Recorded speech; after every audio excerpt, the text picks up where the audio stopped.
for your homework tonight, I will do a few problems with you. So number one, the first thing you want to do is to get rid of the smallest coefficient, which would be the 2 into x.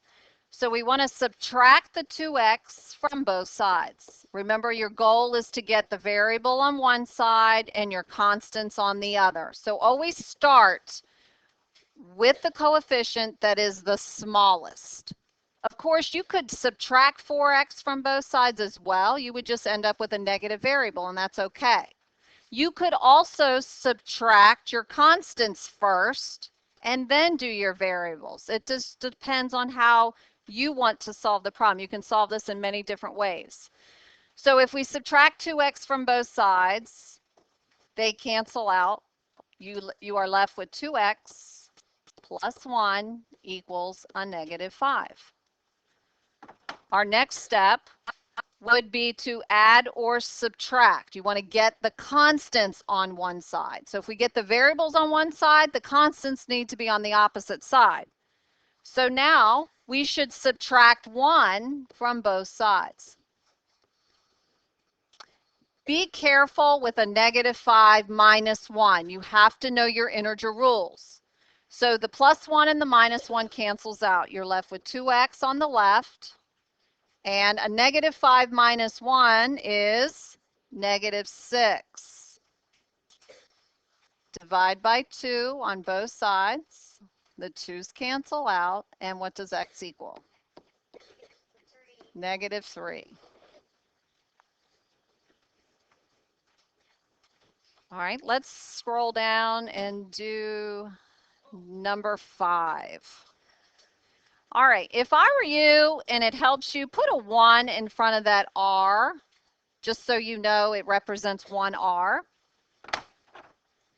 For this one, you want to start with your smallest coefficient. Is it 1 or 4?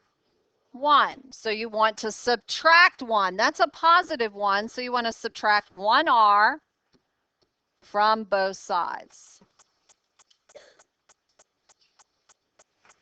The 1r's cancel out. You're left with 15 on the left. 3r minus 6 on the right. It doesn't matter if your variable's on the right or on the left. Now what do you want to do? We've got 15 on the left. We've got 3r on the right.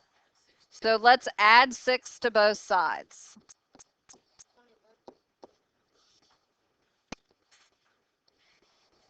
The 6 cancels out. You're left with 21 equals 3r. Doesn't matter which side. Notice that the variable's on the right side, and that's okay. So divide by 3. The 3's cancel out. R equals 7. Now you can turn that around and say R equals 7.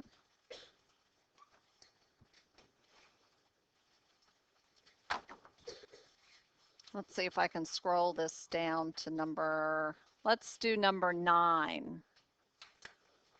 All right, the first step with these types of problems obviously is to distribute, and you've got to remember to distribute any negatives. So let's go ahead and distribute first. 8 times a 2w is a 16w.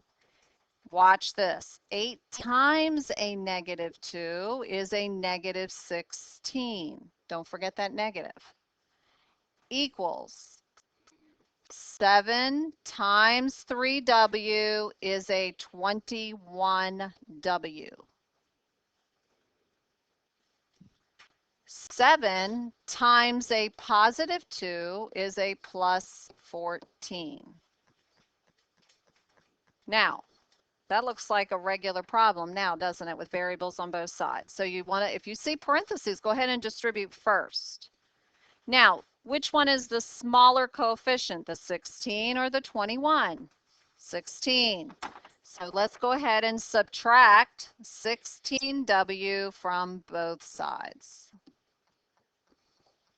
Make sure you draw your lines so you can keep up with your steps. Do each step one at a time. So the 16w's cancel out. I'm left with a negative 16 on the left, and on the right, 5W plus 14. Okay. Now, I still have a plus 14 on one side.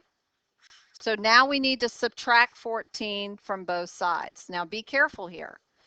When you subtract 14 from both sides, what happens over here on the left?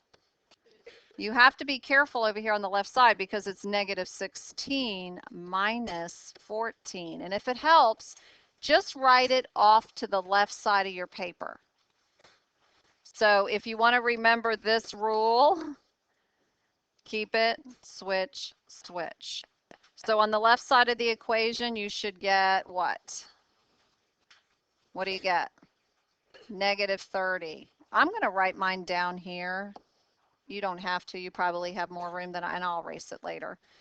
I'm just going to extend it for you. So that's a negative 30. This cancels out the 14s, and you're left with 5W. We're almost done. This is a multiplication problem, so you're going to divide by 5. The 5s cancel out. And W equals negative 6. Okay, and you can always turn that around if you want. If you have any questions, bring them to class. Good luck.